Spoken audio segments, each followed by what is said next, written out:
जय श्री कृष्ण दोस्तों। तो आज मैं हाजिर हूँ अपनी अश्वत्थामा वाली लिखी हुई कविता का चौथा और आखिरी भाग लेकर। मैं आशा करता हूँ कि आप सबको पसंद आएगी। कोई भूल चूक हो तो मुझे माफ़ कीजिएगा। तो मैं शुरू करता हूँ बिना किसी देरी के। तो आप सुनिए कि अश्वत्थामा की बुद्धि पर क्रोध अधिक हावी था। धोखे में सोते पांडव पुत्रों को मारने की भूल होना तो अवश्यम भावी था। पांडव पुत्रों के 5 कटे शीशों को वो बोरे में भरकर वह चल दिया। मित्र दुर्योधन, मैंने तुमको विजय दिला दी, मन ही मन हर्ष से भर गया। पर दुर्योधन को यह भान था, 5 वीर पांडवों की हत्या करना ना कोई सहज काम था।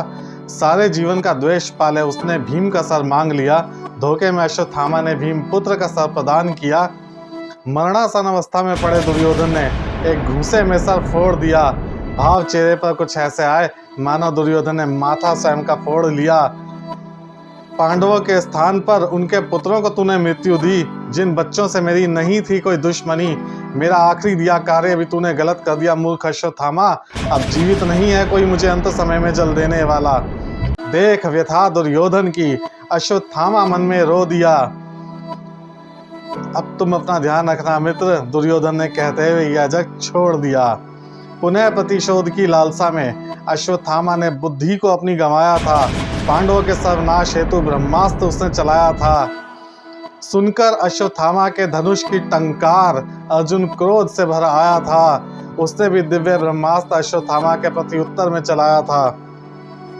सृष्टि का सर्वनाश हो जाएगा। 2 ब्रह्मास्त्र टकराने पर यह वेद व्यास ने चेताया था, तुरंत अपने ब्रह्मास्त्र वापस लौटाओ। दोनों को आदेश सुनाया था। आदेश के पालन में ब्रह्मास्त्र धनंजय ने अपना वापस लौटाया था। पूर्ण विद्या के अभाव में अश्वत्थामा यह गतिविधि नहीं कर पाया था। इस कृत्य से क्रोधित हो वेद व्यास ने अश्वत्थामा को खरी खोटी सुनाई थी। क्या प्रतिशोध में अंधे होकर बुद्धि तुमने अपनी गंवाई थी? यदि नहीं था पूर्ण ज्ञान तो क्यों ब्रह्मास्त्र चलाया था? क्या दुर्योधन को दिया वचन पूर्ण होगा इस कार्य से? क्या यह अनुमान लगाया था? सर्वनाश रोकने हेतु वेद व्यास जी ने आदेश दिया, मोड़ दो अपने ब्रह्मास्त्र की दिशा, यह सृष्टि हित में उचित होगा। पर गुरु पिता की निर्मम हत्या ने बुद्धि को उसकी हर लिया। कर दूंगा पांडव वंश निर्मूल, कहते हुए ब्रह्मास्त्र उत्तरा के गर्भ की ओर मोड़ दिया। अश्वत्थामा के अपराध ने मुरली वाले को क्रोध दिलाया था।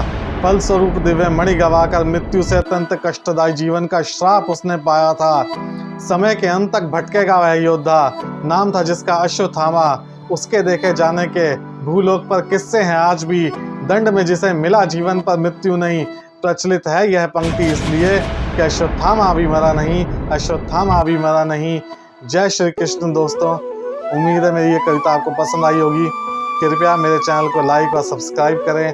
आपका प्यार मुझे इसी तरह मिलता रहे, मैं यही आशा करता हूँ। धन्यवाद। जय श्री कृष्ण।